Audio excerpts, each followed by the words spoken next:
ETF index mutual funds నేర్చుకుని stock మార్కెట్లో రాణించాలనుకుంటున్నారా? వెంటనే ఈ నెంబర్కి కాల్ చేయండి. నమస్కారం, నేను మీ అడ్వకేట్ సంగీత. జగిత్యాల జిల్లా కోరుట్లలో జరిగిన సంఘటన ఎంతో మంది హృదయాలను కలిచివేసింది. ఇతిక్ష 5 సంవత్సరాల పాప స్వంత పిన్ని చేతిలోనే హత్యకు గురైంది.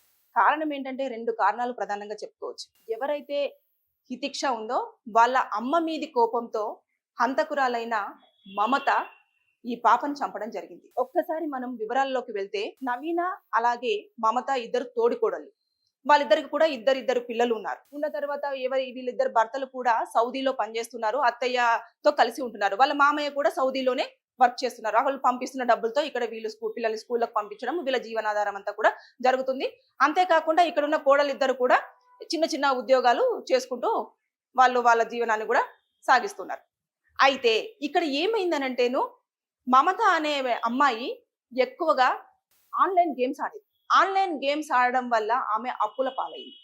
అప్పుల పాలై ఎక్కువగా ఇంట్లో వాళ్ళు మందలించారు. అత్తయ్య కానివ్వండి, అక్క కానివ్వండి, ఎందుకు అనే డబ్బులన్నీ వృధా చేస్తున్నావు, ఎందుకు ఆన్లైన్ గేమ్స్ ఆడుతున్నావు, ఆడాల్సినంత అవసరం ఏమొచ్చింది అని చెప్పేసి మందలించడంతో దాన్ని ఆమె కోపంగా మలుచుకుంది. కోపం మలుచుకుని వీళ్ళని ఏదో ఒకటి చెయ్యాలి. సో అంతేకాకుండా అత్తయ్య కూడా ఎప్పుడు పెద్ద కోడలు మాట వినడము, చిన్న కోడలు మాట వినకపోవడము, చిన్న కోడలు ఇట్లా తప్పులు చేస్తుందని చెప్పేసి కొడుకు చెప్పడము, ఆన్లైన్ గేమ్స్ ఆడుతుందని చెప్పేసి కొడుకు చెప్తుందని చెప్పేసి కోపం ఎక్కువగా పెంచుకుంటూ వచ్చింది అన్నట్టు. ఆ కోపం కాస్త ఏమైందనంటే ఇతిక్ష మీద చూపించే టైం వచ్చేసింది ఆవిడకి. వచ్చేసి ఎప్పుడైతే నవీన బయటకు షాపింగ్కి వెళ్ళేసి, పాప స్కూల్ నుంచి వస్తుంది అత్తయ్య చూసుకోండి, నేను ఇప్పుడే వచ్చేస్తాను, త్వరగానే వస్తాను అని చెప్పేసి పెద్ద కోడలు నవీన బయటికి వెళ్ళిన తర్వాత పాప వస్తుంది. స్కూల్ నుంచి రాగానే వాళ్ళ నాన్న నేను ఇప్పుడే బాత్రూమ్కి వెళ్ళేసి వస్తాను, నువ్వు ఆడుకుంటూ ఉండు, నేను రాగానే స్నానం చేపిస్తానంటే సరే నానమ్మ అని చెప్పేసి ఆ పాప అప్పటిదాకా కూడా తను ఏమైపోతుందో తెలియని సిచ్యువేషన్ లో మంచిగా ఆడుకుంటూ ఉంది. ఆడుకుంటున్న పాపను సడన్ గా ఈ మమత పిన్ని కదా, చూడగానే పిన్ని అని పరిగెత్తుకుంటూ వెళ్ళి పట్టుకున్న తర్వాత మన ఇద్దరం ఇక్కడికి వెళ్దాం అని చెప్పేసి ఆడుకుంటున్న పాపను వీళ్ళు ఉంటున్న ఇంటి నుంచి ఒక 3 ఇల్లులు దాటిన తర్వాత ప్లేస్ లోకి తీసుకెళ్లి, అక్కడ ఒక ఖాళీ రూమ్ ఉంటది, ఆ రూమ్ లోకి తీసుకెళ్లి చాకు తనతో పాటు ఒక కత్తి తీసుకొచ్చింది. కత్తితోటి పీకను మొత్తం కోసేసింది. చిన్న పాప, మనము వాళ్ళకు ఒక చిన్న గాయం అయితేనే తట్టుకోలేని హృదయాలు మనవి. అలాంటిది ఆ పాపను అంతగా పెట్టితే ఆమె ఏడుస్తుంటా లేకపోతే కొట్టుకుంటూనేనన్నా కూడా ఆ మనిషిలో ఉన్న మానవత్వం ఏమైందనేది నాకు ఇప్పటికీ అర్థం కావట్లేదు. అంత క్రూరంగా బిహేవ్ చేసింది ఆవిడ మమత.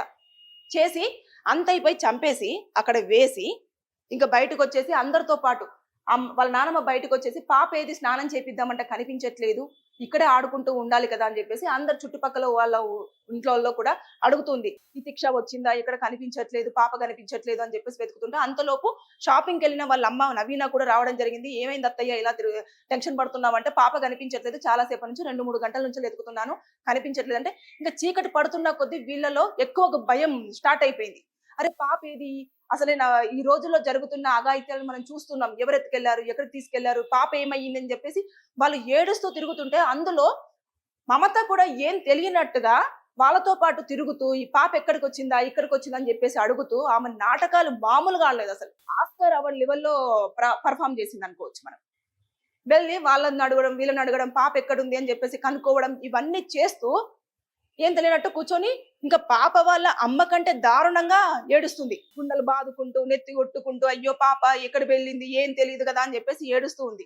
అదే పోలీసులకు చెప్పారు. పాప ఇంతసేపు అయినా కూడా కనిపించకపోయేసరికి రాత్రి 8 గంటల ప్రాంతంలో కూడా పాప కనిపించట్లేదని పోలీసులకు చెప్పగానే పోలీసులు రావడం, ఎంతసేపు అయిందమ్మా అంటే, ఇంతసేపు నుంచి కూడా దాదాపుగా 2 గంటల నుంచి కూడా పాప కనిపించట్లేదు, మేము 8-8:30 వరకు చూసి మరి మేము ఇప్పుడు మీ దగ్గరికి రావాల్సి వచ్చింది అని చెప్పేసి అనగానే పోలీసులు ఇంకా ఫస్ట్ వాళ్ళు చేసేది ఏంటంటే, ఏమైనా సీసీ కెమెరాలు ఉన్నాయని చెప్పేసి చుట్టూ సీసీ కెమెరాలు చూసాం.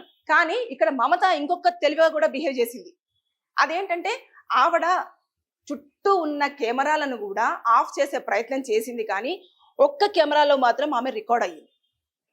చిన్న పాపను తీసుకొని అక్కడికి వెళుతున్నప్పుడు ఆపోజిట్ గా ఒక ఇంట్లో ఉన్న కెమెరా ఆవిడని క్యాప్చర్ చేసింది. దారిలో ఉన్న కెమెరాలన్నీ కూడా ఆవిడ చాలా తెలుగుగా ఆఫ్ చేసినప్పటికీ కూడా ఏదైతే ఇంట్లో ఉంటుందో ఆ కెమెరా ఆవిడని క్యాప్చర్ చేసి ఆ లోపలికి తీసుకెళ్తున్నప్పుడు ఆ పాపతోటి ఆవిడ వెళ్ళేటప్పుడు ఒక డ్రెస్ లో ఉంది, వచ్చేటప్పుడు సింగిల్ గా వచ్చింది, వేరే డ్రెస్ మార్చుకొని వచ్చింది. సో పోలీసులు ప్రాథమికంగా ఈమెను సస్పెక్ట్ చేశారు. అంటే ఈమె ఏదో చేసుంటది పాపని అని చెప్పేసి పోలీసులు తీసుకెళ్లి అమ్మ చెప్పు, పాపని ఏం చేసినావు, పాప నీతోటే లోపలికి వచ్చింది, పాప మళ్ళీ బయటికి రాలేదు, ఏం చేశావు అని చెప్పేసి గట్టిగా దబాయించి అడగగానే ఆవిడ ఒప్పుకుంది. ఇంకా పూర్తి స్థాయిలో దీన్ని దర్యాప్తు చేస్తున్నారు. అంటే పోలీసులకు ప్రాథమికంగా తెలిసింది, కానీ అసలు ఏం జరిగింది, ఎలా జరిగింది, ఎందుకు జరిగింది, ఇంకెవరైనా ఇందులో ఇన్వాల్వ్ అయి ఉన్నారా, పాపను తీసుకెళ్లేటప్పుడు ఈ మొక్కతే తీసుకెళ్ళిందా, లేకపోతే ఎవరైనా ఇంకా ప్లానింగ్ చేశారా, లేకపోతే ఎవరైనా చంపమని చెప్పారా, చంపితే డబ్బులు ఇస్తానన్నారా, ఇవన్నీ కోణాలలో కూడా పోలీసులు ఎంక్వైరీ అనేది చేస్తూ వస్తున్నారు. తెలిసిన తర్వాత ఆమెకు ఎట్లాగో పనిష్మెంట్ ఉంటుంది, అది మర్డర్ కేసు కింద వచ్చేస్తే చిన్న పాప కాబట్టి ఇంకా ఎక్కువగా క్రిమినల్ యాక్సెస్ అనేది అట్రాక్ట్ అవుతూ ఉంటుంది. ఆమె దాదాపుగా 7 to 10 years ఖచ్చితంగా జైలు శిక్ష ఇదంతా అనుభవించే అవకాశం ఉంటుంది.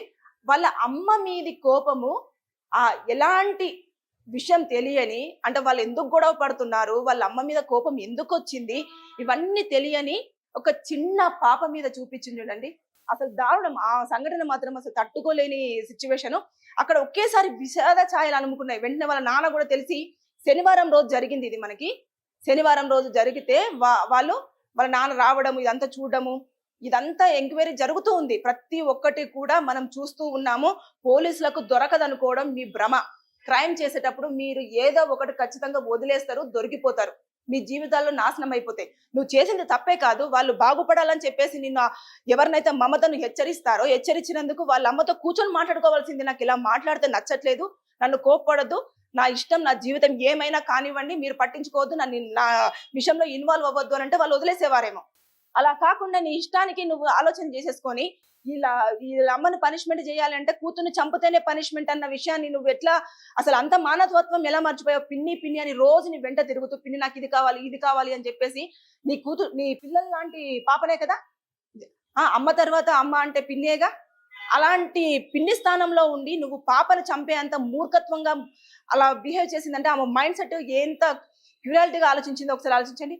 ఆమె వాళ్ళ ఆయన పంపిస్తున్న డబ్బులన్నీ కూడా వృధాగా అప్పులు కట్టుకుంటూ నాశనం చేస్తుంది అని, పిల్లలు ఉన్నారు, జాగ్రత్త చేసుకో అన్న మంచి మాటలు చెప్పినందుకు నీకు ఆవిడ మీద కోపం వచ్చేస్తే కూర్చొని వాళ్ళతో గొడవ పడాల్సింది, వాళ్ళతో మీరు తెలుసుకోవాల్సింది, లేదంటే పోలీస్ స్టేషన్కి వెళ్ళి కంప్లైంట్ ఇవ్వాల్సింది. నా మీద ఇలా చేస్తున్నారు, ఇలా ఇబ్బంది పెడుతున్నారు, నన్ను మానసికంగా హింసిస్తున్నారు అని చెప్పేసి పెట్టాల్సింది. లేదు అంటే వేరు కాపురంగా వెళ్ళిపోవాల్సింది, వేరే ఇల్లు చూసుకొని మీ పిల్లల్ని తీసుకొని నువ్వు అక్కడ ఉండాల్సింది. అలా కాకుండా కలిసి ఉంటూనే ఏం తెలియనట్టు పాపను చంపేసి, అసలు అలా కోస్తున్నప్పుడైనా నీకు ఆ మమతకు మానవత్వం మర్చిపోయి కోస్తున్నప్పుడైనా కనీసం మరే చిన్న పాప ఏం తెలియదు, ఈవడంటే నాకేమొస్తుందన్న ఒక్క ఆలోచన కూడా లేకుండా ఇతిక్షను దారుణంగా చంపేసింది. పోలీసులు చూస్తూ ఊరుకోరు.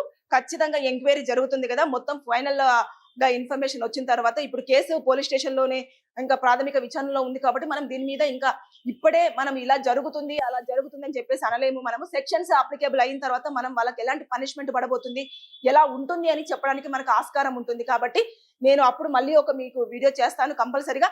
కానీ ఇలాంటి మానవత్వం లేని మనుషులు మన మధ్యలోనే ఉంటున్నారు. జాగ్రత్త, పిల్లల్ని జాగ్రత్తగా చూసుకోండి, మన వాళ్ళు అని మాత్రం నమ్మొద్దు. చూసారు కదా, పిల్ల దొరకట్లేదని చెప్పేసి వాళ్ళ మధ్యలోనే నాటకంగా తిరుగుతూ మరి పిల్లలు ఎక్కడ ఉంది అని చెప్పేసి, అంటే దొరకలేరు అని అనుకున్నట్టున్నారు. పోలీసులు ఫస్ట్ ప్రాథమికంగా చూసిందే CCTV ఫుటేజ్. అది ఆఫ్ చేస్తారన్న విషయం ఆమెకు తెలిసినప్పటికీ కూడా ఒక్క దగ్గర మిస్ అవ్వడంతో దొరికింది. సో ఖచ్చితంగా క్రిమినల్స్ తప్పించుకోవడానికి ఛాన్సే లేదు. ఏదో ఒక చోట ఏదో ఒక ప్లేస్ లో దొరకాల్సిందే, దొరుకుతారు, ఖచ్చితంగా మీకు శిక్ష పడుతుంది. కానీ చిన్న పిల్లల్ని ఏదన్నా చేసేటప్పుడు మీరు ఒక్కసారి ఆలోచించండి. మీకు ఏదైనా ప్రాబ్లం ఉంటే వాళ్ళతో తేల్చుకోండి. ఇప్పుడు ఆ పాపను చంపేస్తే ఆవిడకి ఒక కన్నీటి వ్యధను వదిలేసావు, కానీ తర్వాత నీ పరిస్థితి ఏంటనేది ఆలోచించుకోలేకపోయావు. ఇద్దరు పిల్లలు తల్లి లేకుండా అయిపోయారు. సో మమతను ఖచ్చితంగా చేసింది 100% తప్పు. ఏదైనా ఉంటే కూర్చొని తేల్చుకోవాల్సింది. ఆడుకుంటున్న పాపను తీసుకెళ్లి కోడిలాగా కట్ చేసావు చూడు, మెడ కోస్తున్నప్పుడైనా కనీసం నీకు విజ్ఞత అనిపించలేదు, మానవత్వం మర్చిపోయావు, ఇంత రాక్షసత్వంగా బిహేవ్ చేసావు చూడు, పోలీసులు నిన్ను ఊరికే వదిలిపెట్టరు, చాలా పనిష్మెంట్ ఉంది. సో జాగ్రత్త, అలాంటి పిల్లల్ని జాగ్రత్తగా చూసుకోండి. మీకు కూడా ఎవరితోనైనా విభేదాలు ఉంటే కూర్చొని మాట్లాడుకోండి, ఏదైనా ఉంటే కేసులలో పెట్టేసుకోండి, కానీ చంపుకునే దాకా మాత్రం వెళ్ళదు. Thank you.